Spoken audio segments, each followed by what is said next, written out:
Hey, welcome to the channel. Let's explore what the book has to offer. Oh, and keep an eye out for small notes that will pop up on your screen at regular intervals, perfect for quick takeaways and jotting down some life-changing insights. So, let's jump right in and see what this book can teach us. Welcome to another deep dive. Today, we're going to be exploring some seriously big questions. Yeah. The kind that keep you up at night, all based on Living Untethered, which you picked. That's right. We'll be tackling the nature of reality itself. Okay. How the world works, what's going on in our own minds and hearts, why things can feel so messy in there, and some practical insights on how to find a little more peace with it all. Yeah, it's easy to just go through life not really thinking about all this stuff, Yeah, totally. But understanding these deeper aspects of ourselves and the universe, Yeah, it can really be freeing. totally. And it all starts with a pretty mind-blowing realization. You, my friend, are made of stardust.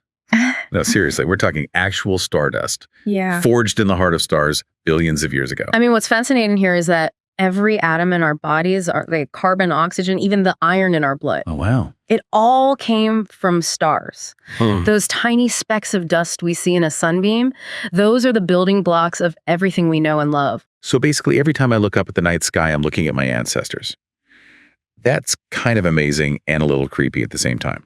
It is, and it puts things in perspective. You know, this incredible universe we're a part of, it didn't start with us humans as the main event. Right.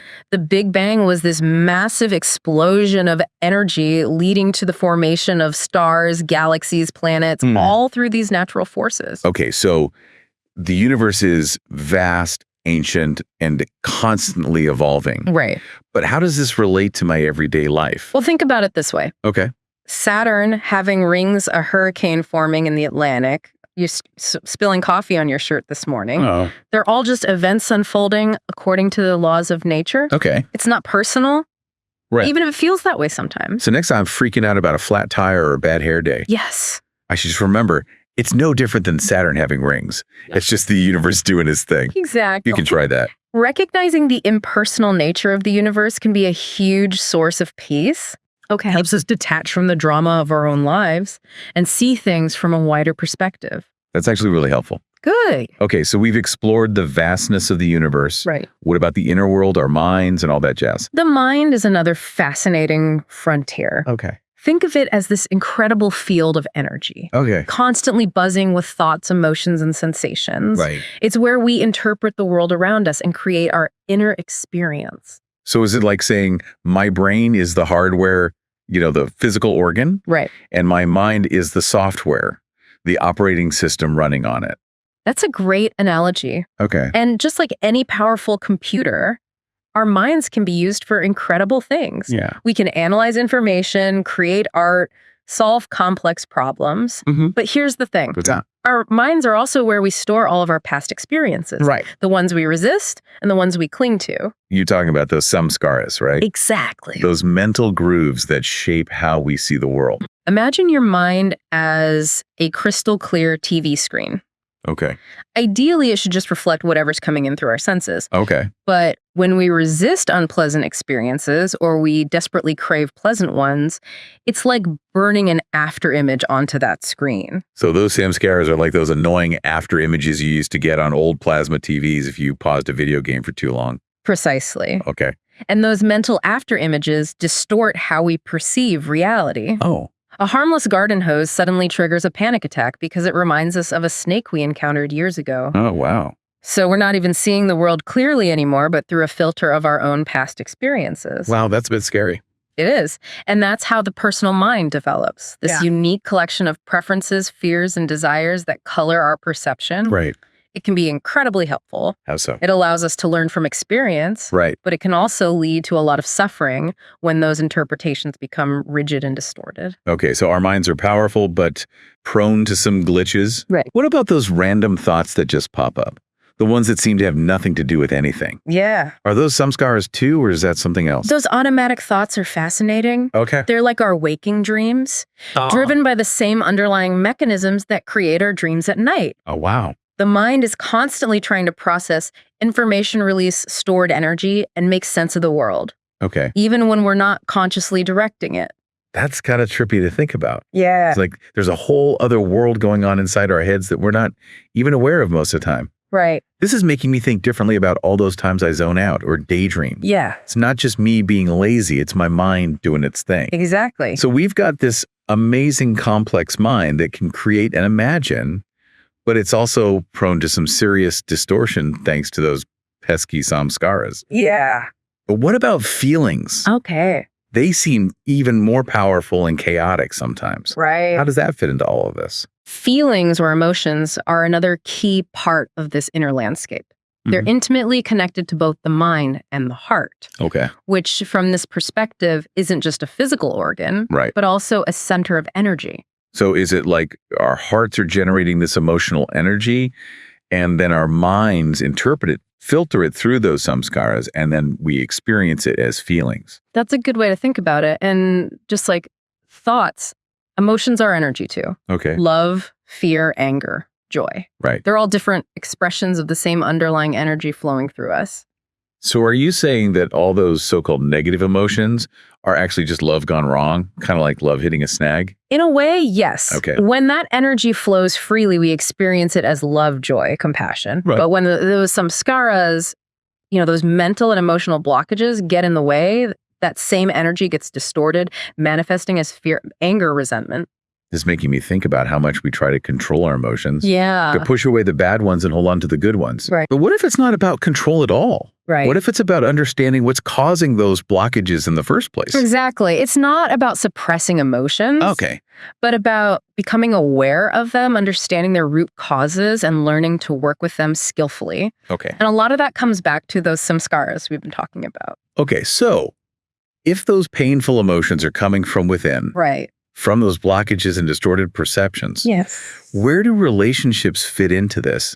Because let's face it, relationships can be a major source of those intense feelings, both good and bad. Relationships are a fascinating reflection of our inner world. We often project the source of love onto other people, expecting them to fill the void within us. But true love, the kind that's unconditional and fulfilling, can only come from within. So you're saying that all those romantic comedies that make it seem like finding the one will solve all our problems are basically setting us up for disappointment.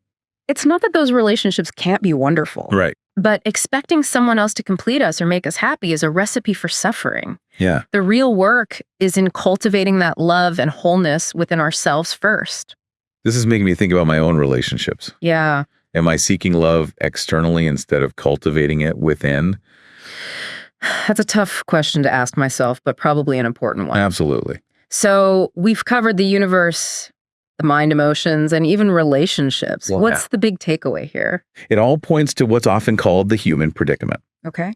We suffer because we want reality to match our preferences, which are based on those limited, often distorted past experiences we've been talking about. Right. We cling to how we think things should be, resisting the natural flow of life. So basically, we're creating our own suffering. Yeah. That's both empowering and terrifying at the same time. Yes. But if suffering comes from that resistance, Right. then the key to ending it must be letting go.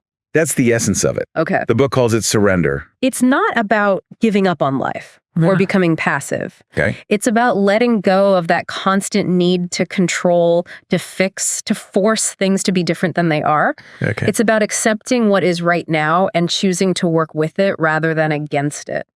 That sounds amazing in theory, Yeah. but how do we actually do that? Right. It's one thing to intellectually grasp the concept, Right. but how we rewire our brains, our hearts, our whole being to stop resisting every little thing that doesn't go our way.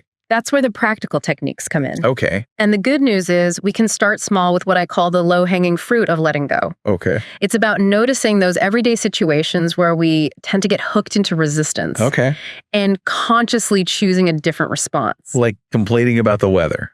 Because I am the queen of weather complaints. Seriously, ask anyone. Perfect example. We can't control the weather. Nope. Yet we spend so much energy wishing it were different. Next time you find yourself grumbling about the heat or the rain, pause for a moment. Okay. Ask yourself, is this resistance helpful? Is it changing anything? Nope. It's just making me grumpy. Okay. And honestly, sometimes I think I complain just to have something to talk about to fill the silence. That's a great insight. Thanks. Often we're so used to resisting to complaining that it becomes a habit, a default way of interacting with the world. Yeah. But there's another way. Okay, what's that? Instead of complaining, try shifting your attention to appreciating what is that heat you're feeling. It's the energy of a star 93 million miles away reaching out to touch your skin. Wow. Okay, that is kind of amazing when you put it that way. Yeah. Maybe I can complain less and appreciate the sun more. It's free after all. Exactly. But what about the bigger stuff, the things that aren't just minor annoyances, like dealing with loss, heartbreak, those really painful experiences where it feels impossible to just let go? That's where the deeper work of surrender comes in. Okay. But the principle remains the same. It starts with recognizing that those painful experiences, those samskaras, are not you. They're just energy patterns stored within you. Okay. And the more we cling to them, the more power we give them. So it's not about pretending those feelings aren't there. Right. But about detaching from them. Yeah. Recognizing that they're not our identity. They're just stuff that happened. Exactly. It's about creating a space between you, the awareness, and those thoughts and emotions. Right. And one of the most powerful tools for doing that is meditation. Meditation. Yeah. I've tried it, but I'm one of those people whose mind just won't shut up. Yeah. It's like a monkey on a trampoline and they're bouncing all over the place. It's very common. But here's the thing. Okay. Meditation isn't about stopping your thoughts. Okay. It's about learning to observe them without judgment. All right. Think of it like watching clouds drift by. Okay. You don't try to control them. You just notice them come and go. So I don't need to achieve some kind of blissful, thought-free state to be good at meditating. Not at all. That's a relief. In fact, those thoughts popping up are actually helpful. Okay. They're showing you the contents of your mind, those samskaras that are creating disturbance. Okay. And by simply noticing them without getting swept away, you're starting to loosen their grip. Okay. That makes me feel a lot better about my monkey mind. Yeah. So what are some practical tips for actually meditating? Where do we even begin? There are many techniques, but a simple one is focusing on your breath. Okay. Just notice the sensation of each inhale and exhale. Okay. You can even count them if that helps keep your attention from wandering. And when I inevitably get distracted, which I will, what do I do? Right. Do I start counting over or just berate myself for being bad at this? No, berating yourself. Okay, good. Just gently bring your attention back to the breath. Don't judge yourself. Just acknowledge the distraction and return to your anchor. Mm-hmm. Over time, you'll notice that you're able to stay present for longer stretches. Okay. And that ability to focus that awareness will spill over into your daily life. This is so cool. Yeah. We're not just talking about some woo-woo spiritual practice here, but about developing mental mastery. Right. That's something everyone can benefit from, whether they're on a spiritual path or not. Exactly. Meditation is like training your mind to be more present, more focused, more resilient. Okay. It's like practicing scales on the piano to develop mastery of the instrument. Right. And the more you practice, the more skilled you become at navigating the inner world. Mm. But remember, it's not about perfection. Right. It's about showing up consistently and being kind to yourself along the way. That's good to hear, because I'm definitely not perfect. Yeah. Okay, so we've covered a lot of ground here, from stardust to meditation. This is heavy stuff. It is, but it's also incredibly liberating. Yeah. When we understand the true nature of reality, of ourselves and of our own minds, we can start to create a more peaceful and fulfilling life, free from unnecessary suffering. Okay, so we've explored the universe, the mind, emotions, relationships, and even touched on meditation. But there's one concept from Living Untethered that I'm still grappling with. Okay. This idea of surrendering to the flow. It sounds profound, even a little mystical. Yeah. Can you help me unpack this a bit? What does that even feel like? That's a great question, and it's something that's often easier to experience than to explain. Right. But think of it like this. Okay. You've spent a lot of energy swimming upstream, fighting against the current of life. Oh, okay. Surrender is about letting go, allowing yourself to be carried by that current, trusting that it will take you where you need to go. So it's not about giving up or becoming passive. Right. But more like aligning ourselves with a greater force. Exactly. A kind of universal intelligence that knows the way better than we do. And as we surrender to that flow, we start to notice a shift in our experience. There's a sense of ease, of lightness, of being in the right place at the right time. Does it feel like finally catching a break after a long struggle? Yeah. Like the dust settles and you can finally see things clearly? That's a great way to put it. Okay. It's like all that inner turmoil we were carrying starts to dissolve, and we're left with a deep sense of peace and contentment. That sounds incredible. But I'm also wondering, What? doesn't true surrender require a letting go of the ego? Yes. Of that me, myself, and I mindset that's always trying to control everything. Absolutely. And that's where things get really interesting. Okay, how so? Because as we surrender to this flow, as we let go of that need to manipulate and control, we start to experience emerging a union with something greater than ourselves. Is it like dissolving into this ocean of energy, becoming one with the universe? It sounds almost spiritual. It's very much a spiritual experience. Right. And in that merging, we discover that this energy, this universal intelligence, isn't something separate from us. It is us. Okay. We are the flow. Whoa. I'm feeling a bit overwhelmed, to be honest, but in a good way. Good. Like all those boundaries, all those self-imposed limitations are just dissolving. That's the power of surrender. It's about letting go of everything you thought you knew about yourself and opening yourself to the infinite possibilities that exist when you align with this universal flow. So it's not about achieving some kind of static state of perfection, but about constantly evolving. Yes. Constantly surrendering to the unfolding of life, like a dance. Beautifully put. Thank you. It's a dynamic dance, a continuous process of letting go and being reborn. And in that process, we discover our true nature. Okay. Which isn't limited by the boundaries of the ego. This whole conversation is making me think about that idea of letting go of the past. Yeah. If we're constantly surrendering to this flow to the present moment, right, doesn't the past naturally fall away? It does. The past loses its grip on us when we stop clinging to those old stories, those samskaras. It's like we're finally free to create a new narrative. Okay. One that's aligned with our true nature. So how do we cultivate that trust, that willingness to let go and surrender to something we can't fully see or understand? It starts with small acts of surrender throughout our day. Okay. Notice those moments when you're resisting, when you're trying to force things to be a certain way. Right. And then gently, consciously choose to let go. Okay. Trust that the universe has got your back. That there's a wisdom at play that's far greater than your limited perspective. That's easier said than done, but I'm willing to try. Yeah. It sounds like it's worth the effort. It absolutely is. And remember, even small steps towards acceptance and surrender can make a huge difference in your inner experience. Okay. It's like tuning a musical instrument. Right. Each slight adjustment brings you closer to harmony. This has been an amazing deep dive. Living Untethered really lives up to its name. Good. I feel like I've gained a whole new perspective on not just the nature of reality, but also my own potential. And remember, this is just the beginning of your exploration. Wow. Keep questioning, keep learning. And most importantly, keep practicing those techniques for letting go and surrendering to the flow. You'll be amazed at what unfolds. That's inspiring. And to our listener out there, if all of this resonates with you, I encourage you to explore further.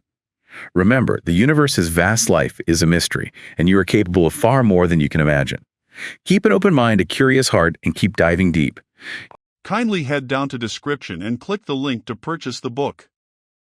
Thank you for listening to us. Please kindly like, share, and subscribe to the channel. Also, please let us know which book you would like us to summarize.